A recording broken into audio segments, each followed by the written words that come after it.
কেমিস্ট্রিতে এত রকম মৌল, তাদের নাম, তাদের ব্যবহার, তাদের ভৌত ধর্ম, রাসায়নিক ধর্ম অর্থাৎ ফিজিক্যাল এবং কেমিক্যাল প্রপার্টিজ, এই সমস্ত মনে করতে করতে, মনে রাখতে রাখতে আমরা প্রচন্ড টায়ার্ড। তাই এত স্যার মুখস্থ করতে হবে, একটা কোয়েশ্চেন সবার মাঝখানেই আসে যে এত কি করে মনে রাখবো।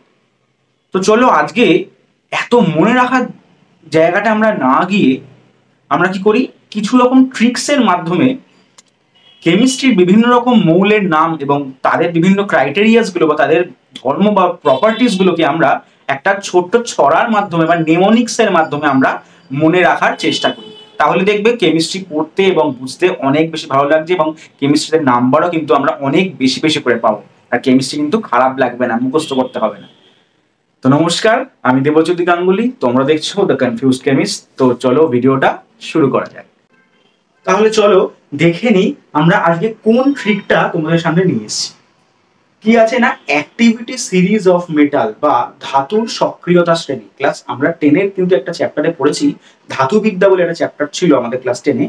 তো সেখানে কিন্তু ধাতুগুলো কতটা বেশি সক্রিয় বা কোনটা কম সক্রিয়, কোনটা বেশি সক্রিয় হাইড্রোজেনের রেসপেক্টে, সেইটা কিন্তু আমাদের মনে রাখতে হতো। কোন ধাতু বেশি সক্রিয়, কোন ধাতু কম সক্রিয়, তার সাপেক্ষে আমাদের প্রশ্ন উত্তর করতে হতো।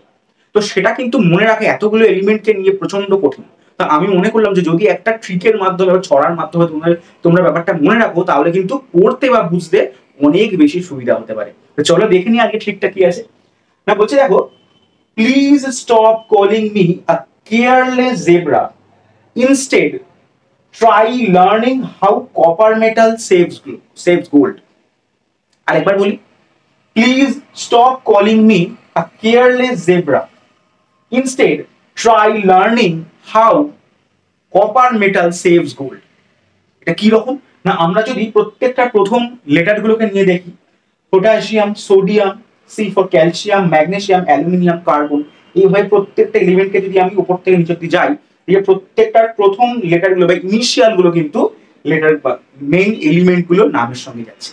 তো যদি তোমরা এইটা মনে রাখো, তাহলে কিন্তু অত্যন্ত ভালোভাবে কিন্তু মাথায় থাকবে যে কোন কোন এলিমেন্ট গুলোকে আমরা কোনটার পরে কোনটা রাখবো, অর্থাৎ ধাতুর সক্রিয়তা শ্রেণীতে আমরা কাকে উপরে কাকে পরে রাখবো। তাহলে আরেকবার বলে দিই, please stop calling me a careless zebra, instead try learning how copper metal saves gold. আশা করি ভালো লেগেছে সবার। যদি ভিডিওটা ভালো লাগে থাকে অবশ্যই সবার সঙ্গে লাইক করো, শেয়ার করো এবং সাবস্ক্রাইব করে দিও আমাদের চ্যানেলটাকে। পরবর্তী ভিডিওগুলোতে কিন্তু সবার আগে যাতে তোমাদের কাছে নোটিফিকেশন পৌঁছে যায়। Thank you so much.